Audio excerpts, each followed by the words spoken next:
You can overcome fear. It doesn't have to paralyze you, and it doesn't have to guide your decisions. I've got a secret that you need to know in order to control your fear. This is spiritual actualization.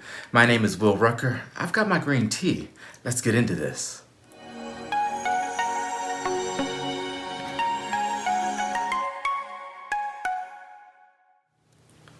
Fear is something we all face. Every single one of us comes face to face with fear on a daily basis. Some fear is healthy, some fear is helpful. For example, if you're at the edge of a mountain on a cliff, you probably should have some fear keeping you back so that you don't fall and die and plunge to your doom. But then there are other fears that don't serve us, that are unhealthy, that are actually lower vibrational, that keep us from being all of who we are. For many, many years, too many years, I allowed fear to guide my daily life, how I expressed myself in the world. I wondered how people would accept me for my beliefs and my sexuality and my lifestyle, and the list goes on and on.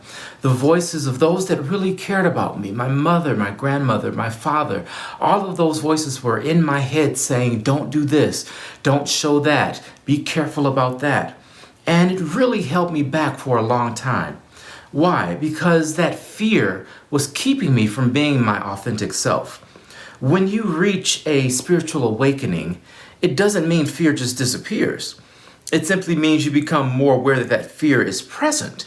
And while I was aware the fear was present, I didn't have the intestinal fortitude, if you will, to really release that fear.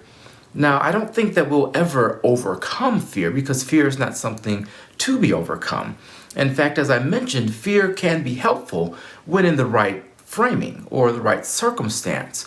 But for spiritual work, for living your life in the world, for fulfilling your purpose and destiny, fear is not your friend. Now, here's what fear stems from: change. That's really what it is. Because we do have this innate fear of death, and whether that death takes the form of plunging to your doom off the mountain or losing your sense of identity, that death is very real. Because for many of us, we have not yet realized that this life is but a dream in a sense, in a very real sense. We haven't realized that when this life is over, there's still more to come.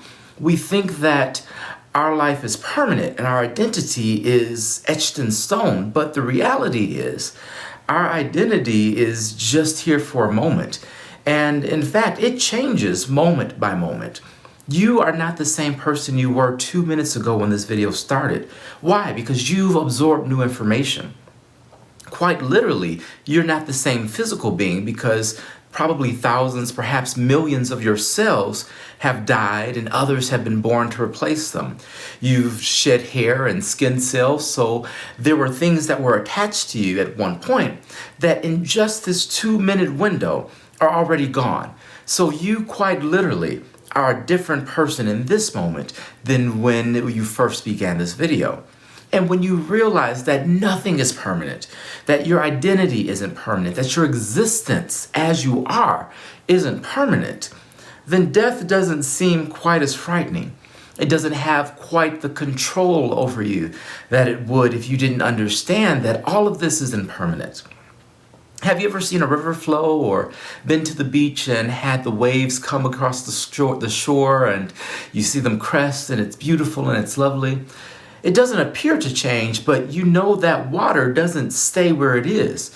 As the river flows, it's constantly a different pool of water that you're watching. It's not the same on a loop, like it's not recycling the water there. It's really different water that's just flowing, and the same with the ocean. As those currents come, you have the top current that you see and the undercurrent pulling water back out to sea. So it's a different body every time you look at it, but it looks the same. What am I getting at? All of life is a pattern. And what we identify as solid objects or permanence is really pattern. Permanence is really pattern. Permanence is really pattern. No, the video didn't skip. I just said that several times so you would get it. Permanence is pattern. What we recognize as ourselves and others is really just the pattern that they make up. And these patterns create a force or a pull that makes us want to keep the pattern going. For example, in society, we've adopted social norms, and our collective consciousness gives us one perspective on the way things are. And it holds us to that perspective because it is a pattern we're familiar with.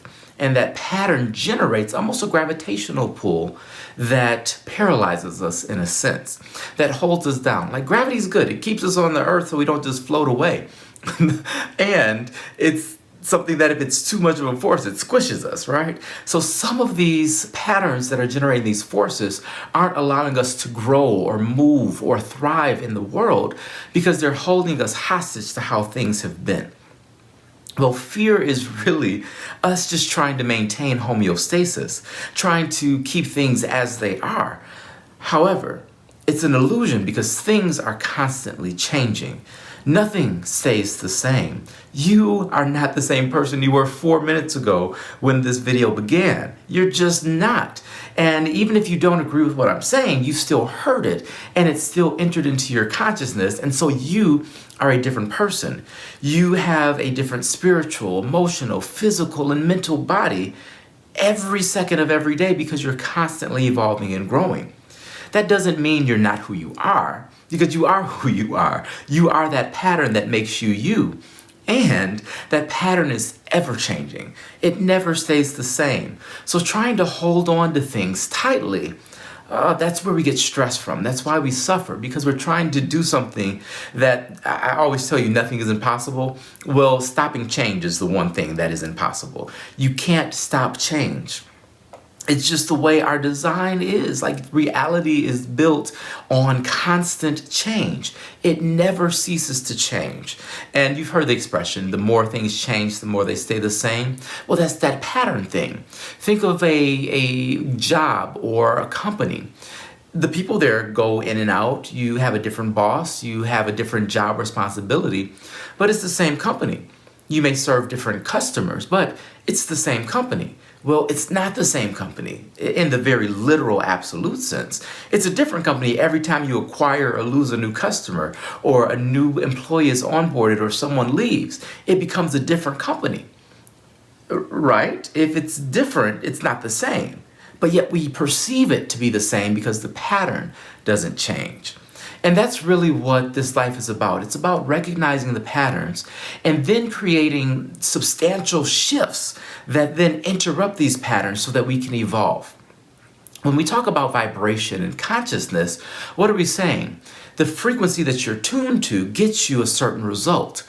However, if you expand your consciousness, if you become more aware, if you make your vibration expanded, if you vibrate at a higher frequency, then you tune into something that's different. It's not the same. And that's good news, because if you don't like your circumstances as they are, you can change them by changing your vibration, by changing what you tune to. And that, my friends, really is the secret to overcoming fear, is recognizing none of this is permanent. Your situation isn't going to be this way always. In fact, this life isn't going to be all that there is for you. There's more to come. And I always want to be very careful when I share this type of content, because I do recognize that some people have immense suffering and they want this life to end. But what I want to share is you may feel like you want this life to end, but what you really want is life as it is to end. You want change, but perhaps you feel powerless to enact that change or to create that change. But I want you to know that you're not powerless in this situation. In fact, just listening to this content, you are elevating your consciousness, which gives you the ability to shift into a new reality.